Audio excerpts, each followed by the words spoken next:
নামখানার 3 মৎস্যজীবী আটক রয়েছেন পাকিস্তানে। 3 বছর হয়ে গেল, খোঁজ নেই আজও।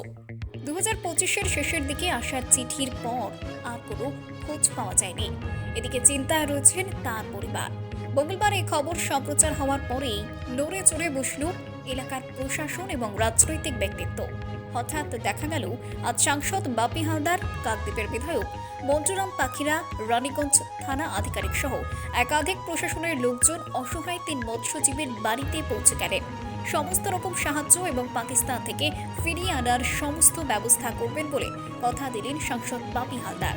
উল্লেখ্য, 2024 সালে নামখানার নাদাভাঙার 3 বাসিন্দা তপন মহাপাত্র, কাশীনাথ মণ্ডল, দিলীপ বাগ গুজরাটে রোজগারের তাগিদে মৎস্যজীবীর কাজ করতে গিয়েছিলেন।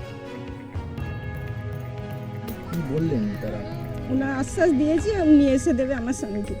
আচ্ছা, আমি চাই ওনাদের কাছে হাত জোড়ো করে বলছি আমার স্বামীকে ফিরিয়ে দেবে। আমার কিচ্ছু দরকার নেই, সাহায্য আমার কিচ্ছু দরকার নেই। আমাকে যেন আমার স্বামীকে ফিরিয়ে নিয়ে এসে দেয় ওনারা সবাই মিলে। এইটা ওনাদের কাছে আমি হাত জোড়ো করে বলছি। 3 বছর ধরে আটকে ছিল, আজকে কিছুটা মনে কি জোর পাচ্ছেন?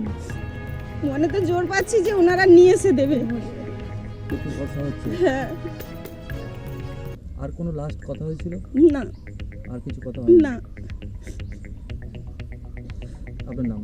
মমতা মহাপাত্র। আপনার স্বামীর নাম? তপন মহাপাত্র। পাকিস্তানের জেলে বন্দী, আজকে তাদের পরিবারের সঙ্গে দেখা করলেন, কি বার্তা দিলেন বা কি সাহায্য করলেন, আশ্বাস দিলেন? দেখুন, এটা আমাদের মানবিক কর্তব্যের মধ্যেই পড়ে। আমরা গত পরশুদিনকে জেনেছি আপনাদের মাধ্যমে, মিডিয়া এবং সোশ্যাল মিডিয়ার মাধ্যমে আমরা জেনেছি, আমাদের কাছে এসছে।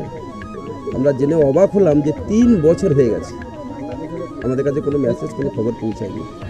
ওনারা মাননীয় শিশির অধিকারী বাড়িতে গেছিলেন, সুনীলবাবুর সঙ্গে যোগাযোগ রেখেছিলেন দীর্ঘদিন ধরে। তারা বলেছিলেন যে এনে দেবেন, যেটা ওনারা বললেন যে আমরা সেই জন্য আপনাদের কাউকে জানাইনি।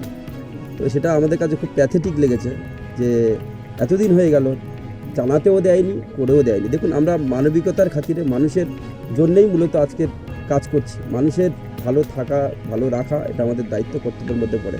আমাদের প্রিয় সাংসদ অভিষেক বন্দ্যোপাধ্যায় তিনি জেনেছেন বিষয়টা, জেনে নিয়ে সঙ্গে সঙ্গে তিনি বললেন যে ইমিডিয়েট আমাদের সঙ্গে একসাথে যাতে করে ফিরিয়ে আনা যায়। ইতিমধ্যে তিনি আমাদের ভারতবর্ষের পররাষ্ট্র দপ্তরের সঙ্গে তিনি যোগাযোগ রাখছেন এবং সমস্ত ডিটেলস তিনি নিয়েছেন। আমরা যত দ্রুততার সঙ্গে পারি যে আইনি পদ্ধতি মেনে যাতে করে বাড়িতে ফেরানো যায় সে ব্যবস্থা আমরা চেষ্টা করছি। আমাদের সর্বস্ব চেষ্টা যেটা হয় সে একেবারে হায়েস্ট লেভেল যে চেষ্টা মাননীয় মুখ্যমন্ত্রী তিনিও দেখছেন এবং অভিষেক বন্দ্যোপাধ্যায় তিনিও দেখছেন। যত দ্রুততার সঙ্গে সম্ভব আমরা চেষ্টা করব তাদের বাড়ির মেম্বারকে তাদের বাড়িতে ফিরিয়ে দেওয়া। ইস্যুটাকে নিয়ে কি সংসদে তুলবেন? নিশ্চয়ই। দেখুন, আমরা এর আগে আপনারা জানেন সংসদে গলা ফাটিয়েছি, বলেছি। বাস্তব ক্ষেত্রে যেটা হয় আপনারা সবাই জানেন, নতুন করে কি বলবো, ইরাকের আপনাদের এই নামখানারই ব্লকের 5টা পরিবার ইরাকে আটকেছিলেন, বহুবার আমরা বলেছি, কিন্তু বাস্তবে তারা কিছুই করতে পারেনি, করতে চায়নি। আমাদের প্রিয় মুখ্যমন্ত্রী মমতা বন্দ্যোপাধ্যায় নিজে কথা বলে, পররাষ্ট্র দপ্তরের সঙ্গে কথা বলে সেখান থেকে যতটা যা করা গেছে এবং আমরা ইতিমধ্যে তাদের বাড়িতে পৌঁছে দিয়েছি। এবং এই বিষয়েও আমরা নিশ্চিতভাবে পার্লামেন্টে বলা থেকে শুরু করে সবটাই বলছি। আপনারা জানেন যে আমরা চেষ্টার বিন্দুমাত্র ত্রুটি করছি না, সেই জায়গা থেকে সর্বোচ্চ চেষ্টা যা যা করতে লাগবে সবটাই করবো আমরা।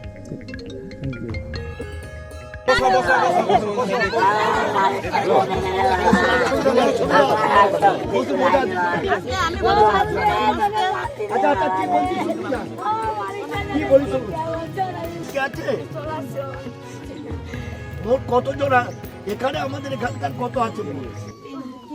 এখানে 3 জন, আর আমাদের এই নিশ্চিত পুট্টুর কেউ আছে কাছাকাছি? ওরা কতজন? আমাদের 7 জন ধরা পড়েছে। আর উড়িষ্যার ধরা পড়তে পারে ওরা টোটাল কি মৎস্যজীবী ওই 7 জনই ছিল? ওই বোটে 7 জন। আর ওই একদম মারা গেছে। মারা গেছে মানে কি, কিভাবে মারা গেল? এখন মারা গেছে ওই ট্রলারে?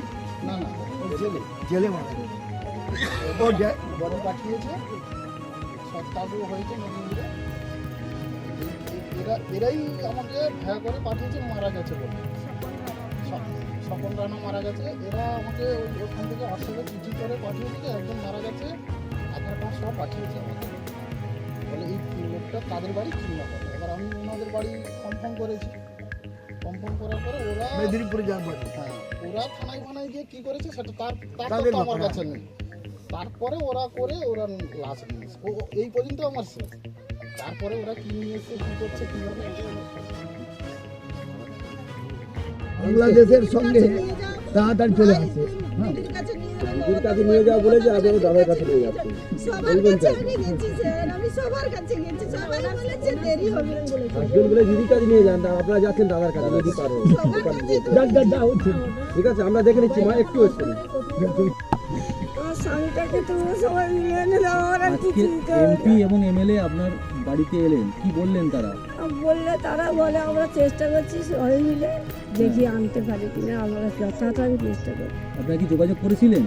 যোগাযোগ করেছিলাম সিকিন্দ অধিকারীর কাছে, তাই আর কিছু বলেনি, এদেরও বলেছি, এরাও কিছু বলেনি, এদের কাগজপত্র যা দেওয়া তাই দিয়েছি, এরাও কিছু বলেনি। আচ্ছা আমরা দিয়েছি দিদির কাছে, দিদির কাছে এরকম সব বারবার বলেছে বলে এনারা খবর পেলেন কি করে? তারা এই যে এমপি এমএলএ খবর পেলেন কি করে? ওই পরশু দিনে না অপরশু দিনের লোকগুলো এসেছিল, হ্যাঁ, এরা এসছেন, তবে যারা টিভিতে দেখানোর পর? হ্যাঁ, তার আগে কোনো খবর হয়নি। টিভিতে দেখানোর পর তারপরে এলেন তো? হ্যাঁ, তবে যা সব কিছু হয়েছে আমাকে বলে আপনার নামটা বলুন। পার্বতী মন্ডল।